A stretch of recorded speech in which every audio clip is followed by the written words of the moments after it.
Broadcasting live from the Albay PIO News Center, providing you the most exclusive news update from all over the province.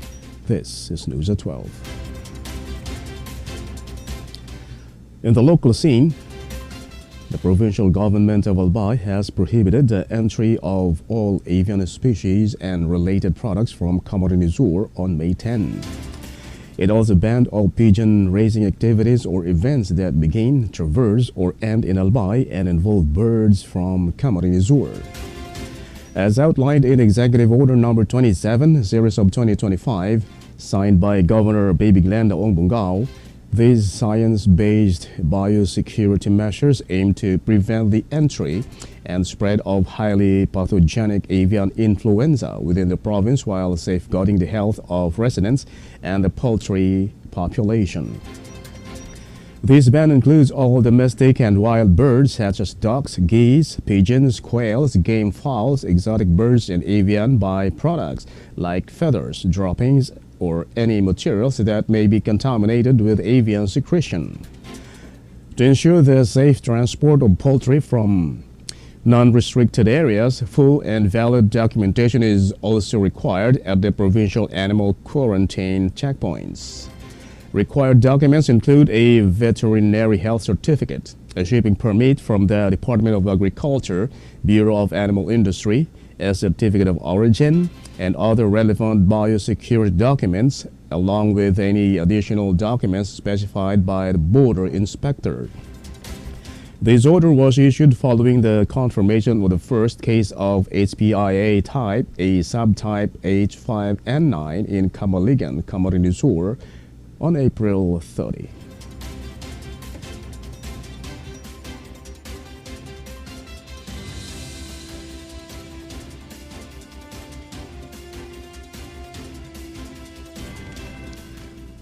In other story,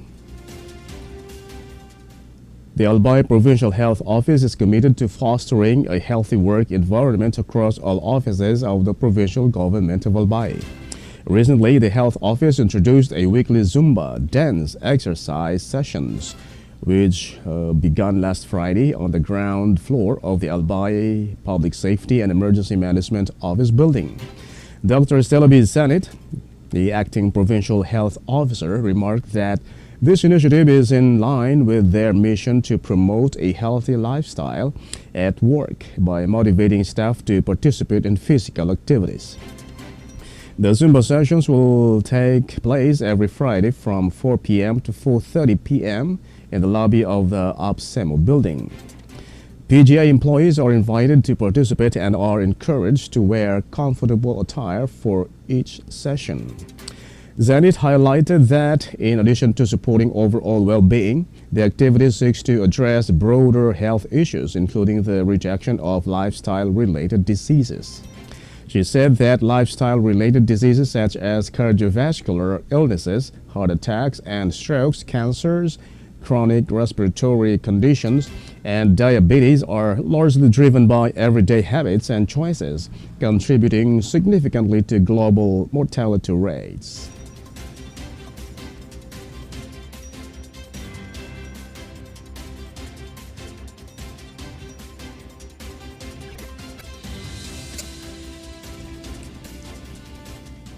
In the national scene,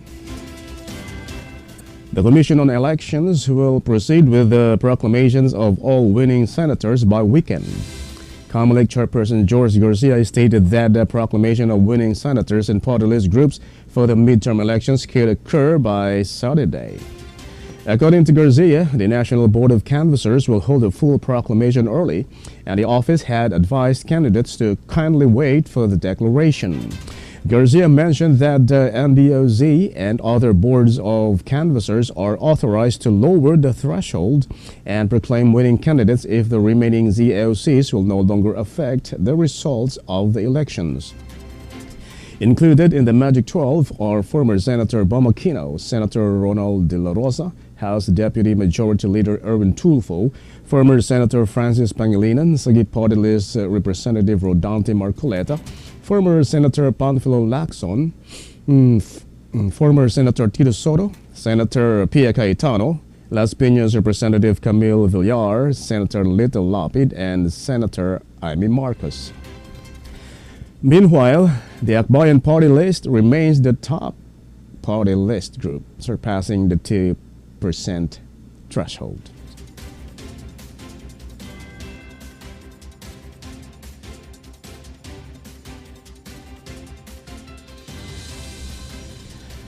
In other story, the Czech Republic will host a job fair offering over 10,000 opportunities for Filipino workers as part of the Philippine-Czech Republic Friendship Week. The Department of Migrant Workers Undersecretary for Policy and International Cooperation, Patricia Yvonne Kaunan, announced that the Philippines has been granted the largest share of the job openings from the Czech government for any foreign labor market this year, with a total of approximately 10,500 positions. Roles available include construction workers, plumbers, machine operators, and assembly line workers. The job fair is set for Wednesday, May 21.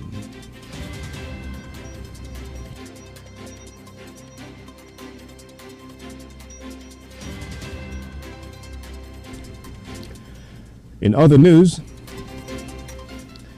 Japan and the Department of Information and Communications Technology will aim to strengthen cooperation in the field of information and communications technology between Japan and the Philippines. During the meeting, Ambassador Endo Kazuya highlighted Japan's ongoing public and private sector initiatives in ICT, including developments in open radio access network, cybersecurity, undersea cable infrastructure, and digital terrestrial broadcasting system.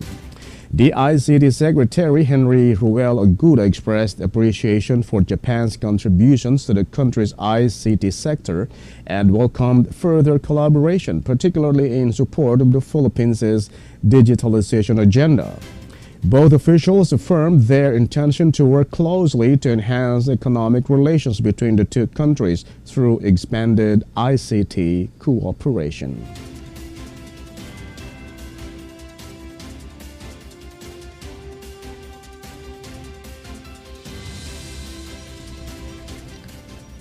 And in the news outside the country, Japan's mental health ranking improved from 37th in 2020 to 32nd, but its youth suicide rate worsened, now the fourth highest among wealthy nations, up from 12th, according to Kyodo News. In contrast to mental health, Japan ranked first in physical health, maintaining the same position as in the previous report. The United Nations Children's Fund report examined members of the Organization for the Economic Cooperation and Development and the European Union across categories such as mental well-being, physical health, and academic and social skills. Japan improved to 12th in academic and social skills and 14th overall. The Netherlands ranked first, including the US and 6 countries with limited mental health data. The report highlighted that the COVID-19 pandemic has had a major impact on children's academic performance as well as their mental and physical health in developed nations. It urged every country to tackle the challenges affecting the well-being of children growing up in a world shaped by epidemics, conflicts, and climate change.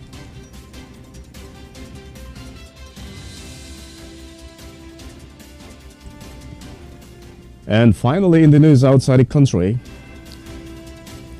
approximately 200 foreign delegations are expected to attend the inauguration of Pope Leo XIV, according to officials following the meeting of the Provincial Committee for Order and Security held at the Rome Prefecture. Dignitaries set to attend include U.S. Vice President J.D. Vance, the Spanish royal family, Israeli President Isaac Herzog, and leaders from the European Union. The first major event of the Jubilee year featuring Pope Leo XIV took place on Wednesday, May 14. Pilgrims participating in the Jubilee of the Eastern Churches are scheduled to meet the American-born pontiff at the Paul VI Hall, the Vatican confirmed. So far, the Pope's only public greeting has been a musical band during the Regina Coeli on Sunday, who were in Rome celebrating their Holy Year.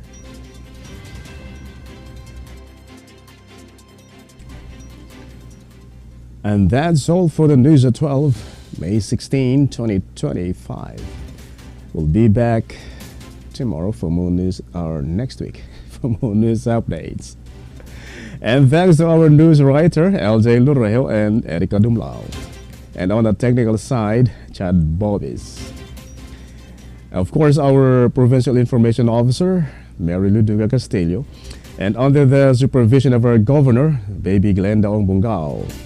But of course, I would like to thank Mom Cherry, the Coro, for pinch hitting me for the past 3 days. That is why I'm telling you tomorrow. But of course, next week we'll be back. Okay, I'm Greg Hallare. Thank you for subscribing.